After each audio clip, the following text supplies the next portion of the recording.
NCBM 0324, Section 1.4, Evaluating Functions Using Function Notation, Part 6. Now this last example has a new type of function called a piecewise function. And as you can imagine, we have all different kinds of functions, and you're going to see a lot of them in your other classes as well. And this is just one of them.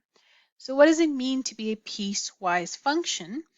Well, you still have the function notation, but the only difference now is that your formula that you're using to evaluate your function has multiple pieces, right? It's kind of where the name comes from. It's made up of different pieces.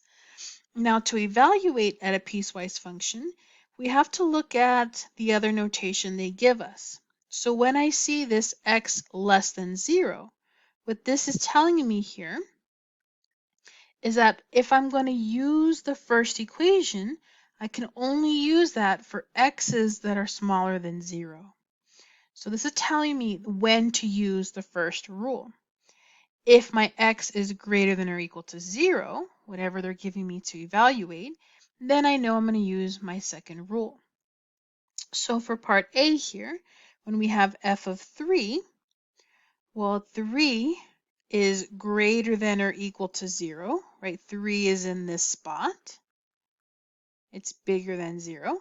So that means I'm going to use my second formula.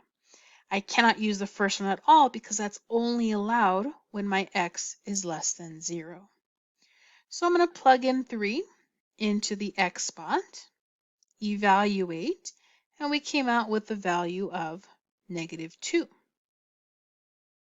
Let's try that on B. Let's do another one from scratch here. Let's try this on part B. We have f of 5. So f of 5, if you need to, maybe something like this one, we're going to actually write out what our x value is. It's the 5. Because I don't know exactly which rule I'm going to use yet. I've got to figure that out first before I can write a skeleton. So if my x is 5, where does that belong? Is 5 less than 0? Is 5 less than 0? Nope. So I don't use the first rule. Is 5 greater than or equal to 0? Yeah. So again, this is the rule I'm going to use for this particular x value. So then here's my skeleton. -2 times that substitution part plus 4. So I'm going to plug in my 5. And we have -2 times 5. That's -10 plus 4. We have an f of 5 is equal to -6. And there's my answer. So it all depends on what x you're looking at. That'll determine which rule of the piecewise you're going to actually use. You do not use both, right? Because it's not allowed in one of them. It's only going to ever work for one part of the formula. Let's try C. We now have f of -2. F of -2. So this again inside tells me the x. So now we have x is -2. Which rule does that fall into?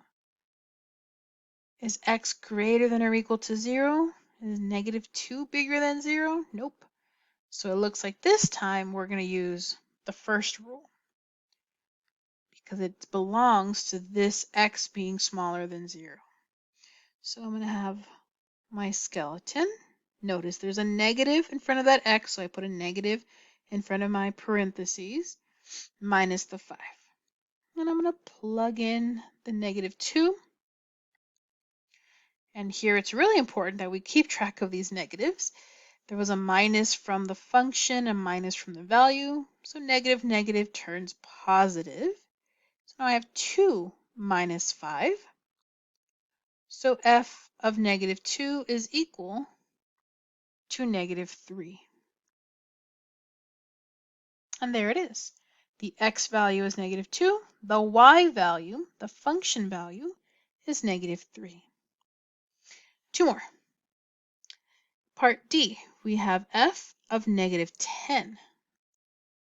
F of negative 10. So x value is negative 10. Which of the two rules we have will I use for this problem? I can only use one, right? The x value will only ever fall into one of these rules. So x equals negative 10 looks to be the first one because negative 10 is less than 0. So I'm going to use my first piece of my function. There's my skeleton, again, minus from this x here, minus x. And then I'm going to plug in my negative 10. So I have f of negative 10. Negative turns positive, minus 5.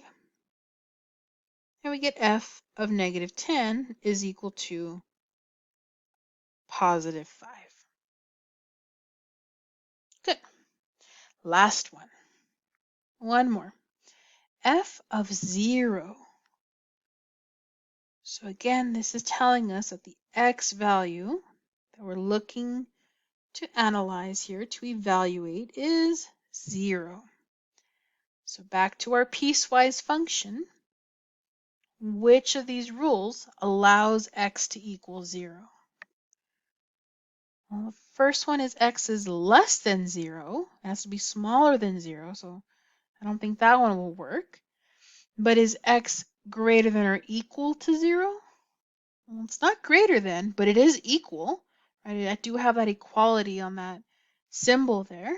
So yes, I am going to use my second rule. And when we plug in 0 into our skeleton, we'll have negative 2 times 0. Well, that's just 0. 0 plus 4 gives me 4. And there it is. So function notation, however we use it, whether it's a piecewise, a single function like what we started with, or even those R of x, C of x, P of x examples, when we evaluate, it's that plugging in the number that's inside of the function notation to determine the y value. Give me the x, I plug it in, and that ends up giving me the y.